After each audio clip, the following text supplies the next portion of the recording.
अस्सलाम वालेकुम, आप देख रहे हैं GTV न्यूज़। मैं हूं साजिद हसन और मैं हूं जवेरी अली। बुलेटिन का आगाज करते हैं और आपको बताएंगे पाक फौज दहशतगर्दों, उनके मुआविनीन और साथियों समेत तमाम बाकियात का मुकम्मल खात्मा करने के लिए पुरअज़्म है।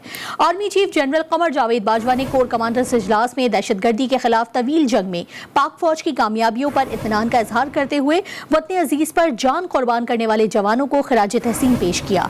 बलूचिस्तान में दहशतगर्दों के हमले नाकाम बनाने पर फॉर्मेशंस की तारीफ की।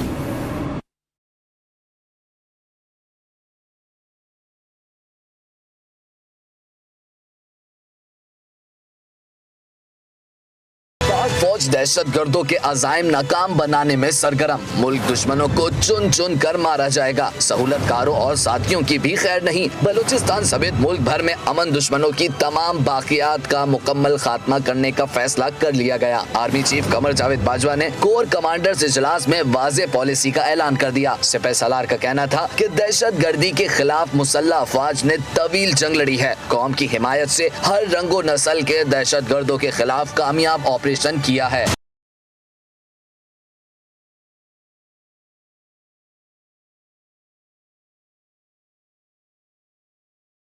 जनरल कमर जावेद बाजवा ने बुनियादी फौजी तरबियत के आला मयारात को बरकरार रखने की हिदायत की। दहशतगर्दों के केला कमा करने के लिए मरबूत कार्रवाइयों में इजाफे समेत फौरी ऑपरेशन के लिए इकदामात को लाजमी करार दे दिया। बलोचिस्तान में क़याम अमन के लिए कुर्बानियां देने वाले शोहदा को खिराज तहसीन पेश किया और हमलों को नाकाम बनाने पर पाक फौज के एहलकारों की पेशा वराना सलाहियतों को सराहा। Director general ISPR major general Babar Iftikhar ने सोशल मीडिया पर तफसीलात जारी कर दी। कोर कमांडर्स कॉन्फ्रेंस के दौरान army chief general Qamar Javed Bajwa ने फॉर्मेशंस की ऑपरेशनल तैयारियों पर इत्मीनान का इजहार किया। 30 साल तक दोनों पार्टियां एक दूसरे को चोर कहती थीं, अब गले मिल रही हैं। फैसलाबाद में वज़ीर आज़म इमरान खान ने तकरीर से खिताब करते हुए अपोजिशन को भी आड़े हाथों ले लिया। कहा, आसिफ अली जरदारी चेक के जरिए कभी किसी सियासतदान को खरीदते हैं, कभी किसी को। जरदारी को जेल में नून लीग के दौर में डाला गया।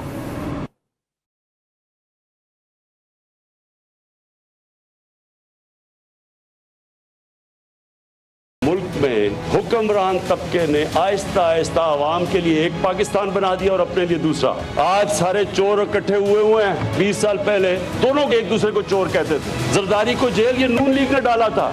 ये जो सारे चोरों का टोला भी इकट्ठा हुआ है, इनकी खांसी का इलाज भी बाहर होता था। इनको क्या पता कि पाकिस्तान की अवाम की क्या मुश्किलात का सामना करना पड़ता था। सिंध के अंदर एक पार्टी का लीडर है, 13 साल हो गए, उर्दू भी नहीं सही तरह बोलनी आती, बारिश होता है तो पानी आता है। वो कहता है कि हम पैसे नहीं खर्च करेंगे हेल्थ इंश्योरेंस पे, हम अस्पतालों पे पैसे खर्च करेंगे। जरा सिंध के अस्पतालों का तो हाल देखें। और वो जरदारी साहब चोरी के पैसे से आ गया लोगों को खरीदने के लिए। कभी किसी को पॉलिटिशियन को खरीदता, कभी किसी को खरीदता।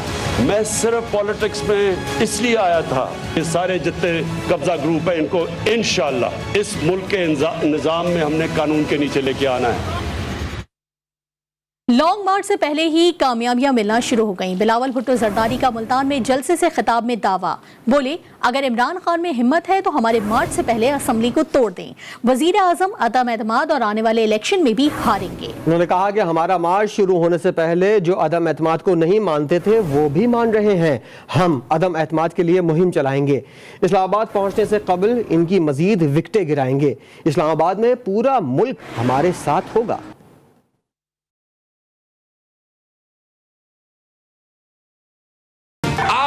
कामयाबियां लॉन्ग मार्च शुरू होने से पहले आने शुरू हो गए हैं और ये पाकिस्तान पीपल्स पार्टी के जियालों की जीत है कि हमारा मुहिम शुरू होने से पहले, हमारा मार्च शुरू होने से पहले कुछ हमारे दोस्तों जो पहले अदम एतमाद को नहीं मानते थे अब वो भी मान रहे हैं। इंशाअल्लाह ताला आगे जाके और दोस्त हमारा आपका ये मुतालबा मानेंगे।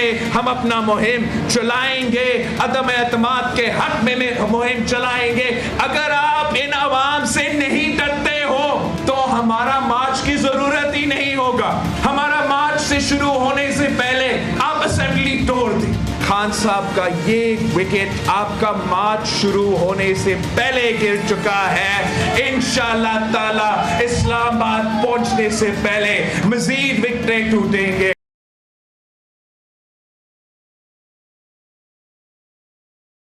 अपोजिशन आदम एतमाद का शौक पूरा कर ले, इनकी सियासत 50 रोज की रह गई है। 50 दिन के बाद वज़ीर आज़म इमरान खान मजीद मजबूत हो जाएंगे। वफाकी वज़ीर दाखिला शेख रशीद की मीडिया से गुफ्तगू, कहा शहबाज शरीफ नवाज शरीफ से ज्यादा करप्ट हैं। इमरान खान करप्ट अपोजिशन को NRO नहीं देगा।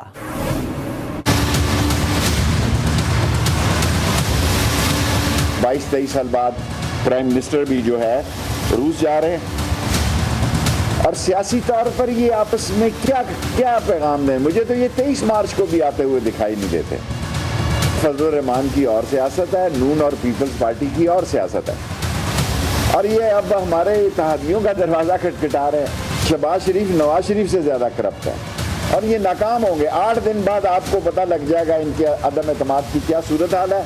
50 दिन की इनकी सियासत है। 50 दिन के बाद इंशाअल्लाह इमरान खान और मजबूत हो जाए।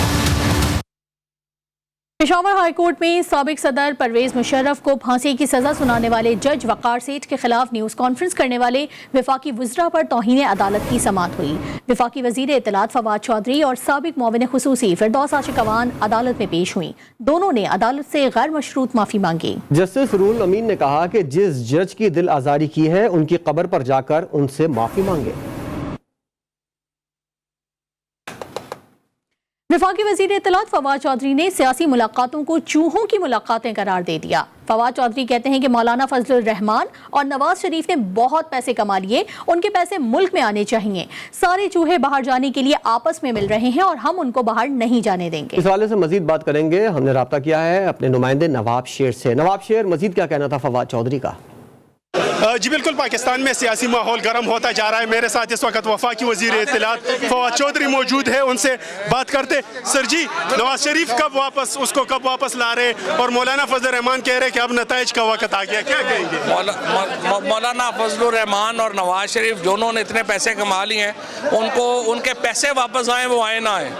सर, तो ये जो मुलाकातें हो रही है, क्या हुकूमत जाने वाली है कि नहीं? ये सारी चूहे आपस में मिल रहे हैं। इनका मकसद सिर्फ यही है कि ये बाहर जाना चाहते हैं, इनको बाहर नहीं जाने देना। अब जैसा कि आप लोग देख रहे हैं कि फवाद चौधरी साहब का ये कहना है कि ये चूहे बाहर जाना चाहते हैं, उनको बाहर नहीं जाने देंगे। जी बहुत शुक्रिया आपका नवाब शेर। इलेक्शन कमीशन ने तहरीक इंसाफ से ताल्लुक रखने वाले साबिक वफाकी वजीर फैसल वावडा को ताहयात नाअहल करार दे दिया।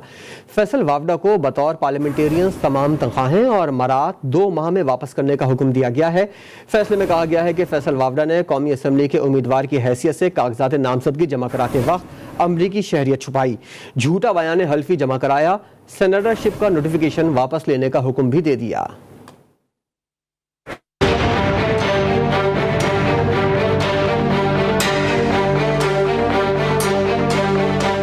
इलेक्शन कमीशन ने दोहरी शहरियत केस में तहरीक इंसाफ के फैसल वावडा को ताहयात नाअहल करार दे दिया। इलेक्शन कमीशन ने 2 माह में फैसल वावडा को कौमी असम्बली की तनख्वाहें और मरात वापस करने का हुक्म भी दिया है, जबकि 10 मार्च को फैसल वावडा के बतौर सेनेटर इंतखाब का जारी नोटिफिकेशन भी वापस ले लिया गया।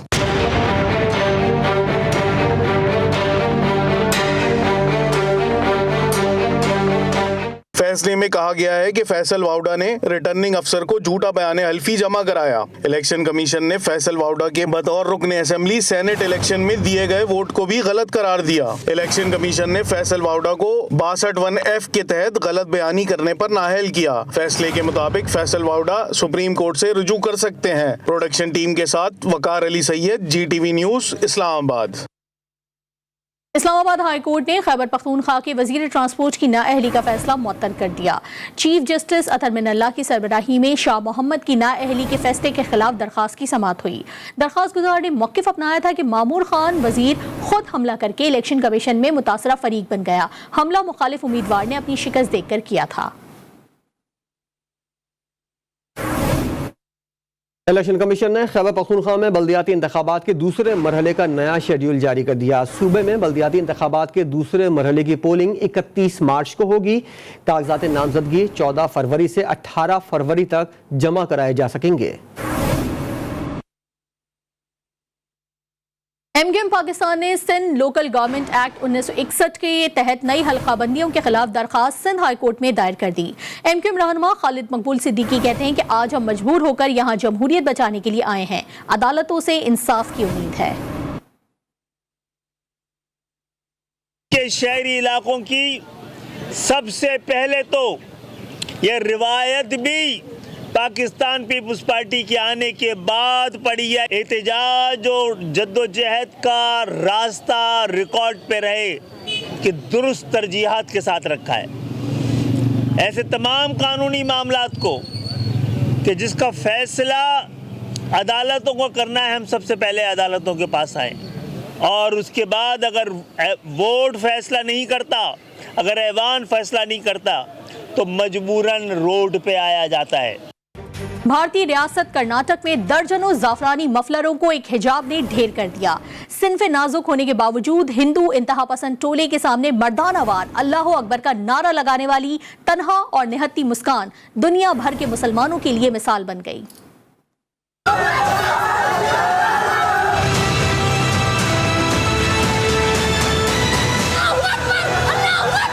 भारतीय रियासत की बासी मुसलमान लड़की मुस्कान खान ने जिंदा दिली और बहादुरी की आला मिसाल कायम कर दी। हिंदू बदमस्त टोले के सामने अल्लाह अकबर का नारा लगाने वाली तन्हा लड़की मुस्कान खान कहती हैं कि वो खौफजदा नहीं। भारतीय मीडिया को इंटरव्यू में मुस्कान खान का कहना था कि वो हिंदुओं के मजहबी नारे लगाते जाफरानी मफलर गले में डाले इंतहा पसंद तलबा से खौफजदा नहीं थी। Sir, I was not worried. Actually, what happened is I was just want to submit the assignment.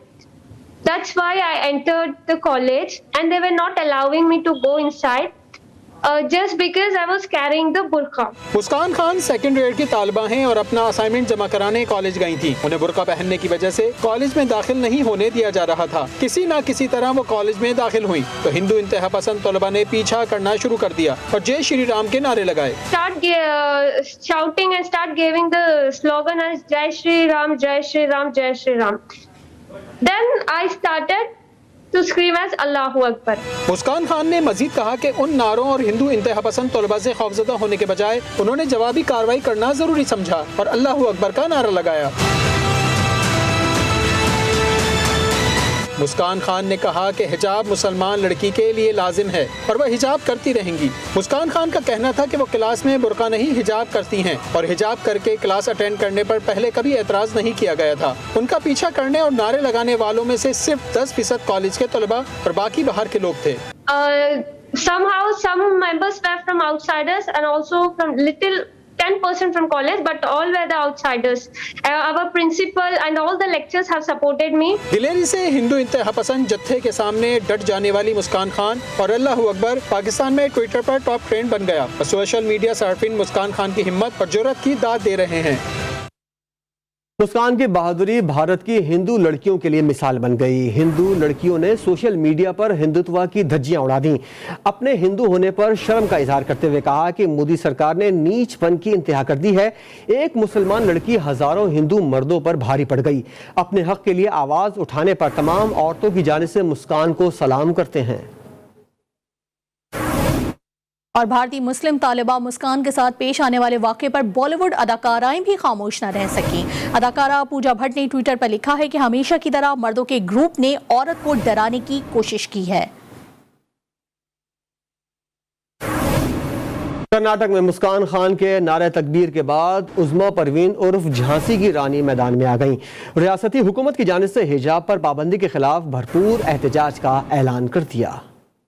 Syed उज़्मा परवीन उर्फ झांसी की रानी ये चैलेंज करती हूँ केंद्र सरकार को कि अगर फैसला हमारे हक में नहीं हुआ तो एक गूंज उठेगी और वो गूंज की जो कान तक आपके जाएगी जिसे आप बर्दाश्त नहीं कर पाएंगे। और हम वो शेरनियां हैं, वो शहजादियां हैं जो मुकाबला करेंगी डट के। अगर हमारी शरीयत में मुदाखलत की जाएगी तो कसम खुदा की एक ऐसा प्रोटेस्ट होगा पूरे हिंदुस्तान में और हिंदुस्तान के बाहर कि ये दुनिया देखेगी जिसकी गूंज दूर दूर तक जाएगी।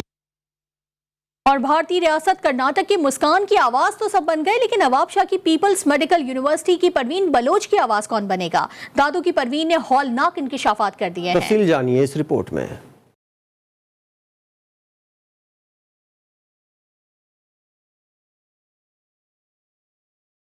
रोती बिलकती सिसकती ये बेटी है सिंध की, जो नवाबशाह की पीपल्स मेडिकल यूनिवर्सिटी की तालिबा भी है। इसने डायरेक्टर और वार्डन के खिलाफ तशद्दुद और हरासमेंट का इल्जाम आयद करते हुए बताया कि उसे हरासा और उस पर तशद्दुद किया जाता है। मुझे सुबह वार्डन आई फरीन, उसके साथ आतिका आई, मिलके उन्होंने रूम बंद किया और उन्होंने मेरा गला दबाया, मुझे मारा। उधर से वो मार रहे थे और उधर बोल रहे थे कुछ भी नहीं। जब मैं भागी बाहर और मुझसे मोबाइल छीनी गई, मुझे 3-4 बार टक्कर मुझे दीवार पे लगाए गए और पूरी हॉस्टल पूरी यूनिवर्सिटी देख रही थी, लेकिन किसी ने कुछ भी नहीं बोला। परवीन बलोच का कहना था कि डायरेक्टर डॉक्टर गुलाम मुस्तफा राजपूत उसे हरासा करते हैं। वाइस चांसलर और वजीर सेहत सिंध को इस हवाले से दरख्वास्त दी गई, लेकिन कोई सुनवाई नहीं हुई। उन्होंने बताया कि यूनिवर्सिटी में लड़कियों पर जिनसी तशद्दुद भी किया जाता है, उन्हें ब्लैकमेल किया जाता है, लेकिन इस पर भी कोई खुदकुशी नहीं करती, बल्कि उन्हें मार दिया जाता है।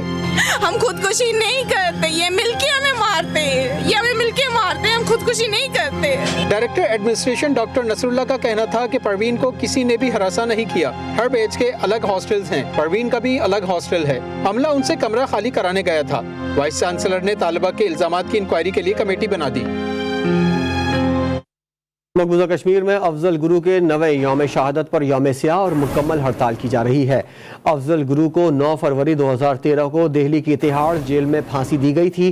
फांसी के बाद उन्हें तिहाड़ जेल के अहाते में ही दफन कर दिया गया था। और इंटरनेशनल क्रिकेट काउंसिल ने वनडे रैंकिंग जारी कर दी। कौमी कप्तान बाबर आजम बदस्तूर पहले नंबर पर मौजूद हैं, जबकि बल्लेबाज फखर जमान 1 दर्जे तरक्की के बाद 9वें नंबर पर आ गए हैं। भारतीय क्रिकेटर विराट कोहली बल्लेबाजों की रैंकिंग में दूसरे नंबर पर मौजूद है, जबकि रोहित शर्मा का वनडे रैंकिंग में तीसरा नंबर है। ऑस्ट्रेलिया के खिलाफ कौमी टेस्ट टीम का ऐलान कर दिया गया है। बाबर आजम कप्तान और मोहम्मद रिजवान नायब कप्तान मुकर्रर कर दिए गए हैं। 1 बरस के लिए सकलैन मुश्ताक हेड कोच और ऑस्ट्रेलियावी साबिक fast bowler Shaun Tait bowling coach मुकर्रर होंगे। मोहम्मद यूसुफ ऑस्ट्रेलिया सीरीज में बैटिंग कोच के फराइज संभालेंगे। और नाजरीन, कराची में फिल्मीनों के लिए सिनेमा घरों की तादाद तेजी से कम होती जा रही है। एम.ए. जिन्ना रोड और सदर के इलाके में कायम ज्यादातर सिनेमा घरों की जगह अब इमारतों ने ले ली है। मजीद तफसीलात इस रिपोर्ट में देखिए। कराची का वो दौर भी क्या दौर था जब यहाँ लॉलीवुड की धात थी। पाकिस्तानी फिल्में लगती थी तो सिनेमा घरों में फिल्म बीनों का कतारें लग जाती थी। आहिस्ता आहिस्ता फिल्म इंडस्ट्री पर जवाल आता रहा और सिनेमा भी खत्म होते रहे। सिर्फ कराची में 125 से ज्यादा सिनेमा घर थे। बुजुर्ग अपने दौर को याद करते हैं कि जब वो सिनेमा घरों में फिल्में देखा करते थे। पहले पाकिस्तानी फिल्में इतनी अच्छी जाती थी, पहले हीरो थे बहुत। मुंडा बिगड़ी जाए यहाँ 11 महीने हाउसफुल, बैंकॉक का चोर, हाथी मेरे साथी, इतनी अच्छी जाती थी पिक्चर जो पूछो मत। आज से 40-45 साल पहले 110 सिनेमा थे कराची के अंदर और लोगों के पास तफरीह सिनेमा और थी भी कोई नहीं। एम.ए. जिन्ना रोड पर जो सिनेमा घरों का मरकज था, अब यहाँ बुलंद और बाला रिहायशी इमारतें खड़ी हो चुकी हैं। पहले फिल्में जो आती थी सही आती थी, पहले का माहौल भी अच्छा होता था सिनेमा का। अब माहौल ऐसा रहा नहीं कि फैमिली को लेके जा सके। घर के अंदर सिनेमा बन गया है। अब तो जो भी चैनल खोलो कोई ना कोई आता है प्रोग्राम, तो अब सिनेमा पे कौन जाएगा? अब किसी के पास इतना टाइम तो है ही नहीं। हम लोग जाते थे सिनेमाओं में, फिल्में देखते थे, फैमिली के साथ भी जाते थे। फिल्में भी अच्छी होती थी, फैमिली के साथ देखने वाली होती थी। अब फिल्में तो बन रही हैं, नए नए हिदायतकार अच्छे अच्छे मौज़ूआत पर काम भी कर रहे हैं, लेकिन सिनेमा घरों की तादाद इंतहाई कम रह गई है। जो बाकी हैं या नए बने हैं वो तमाम तक़वात के जानने के काबिल नहीं। जरूरत है तो इस बात की कि आवाम के लिए सस्ती तफरीह की सहूलत मुहैया की जाए, जहाँ पर बैठकर लोग आराम से अपनी फैमिली के साथ यादगार लम्हात गुजार सके। कैमरा टीम के साथ वसीम हैदर, GTV न्यूज़ कराची। एक ब्रेक के बाद हाजिर होंगे हेडलाइंस के साथ। देखते रहिए GTV न्यूज़।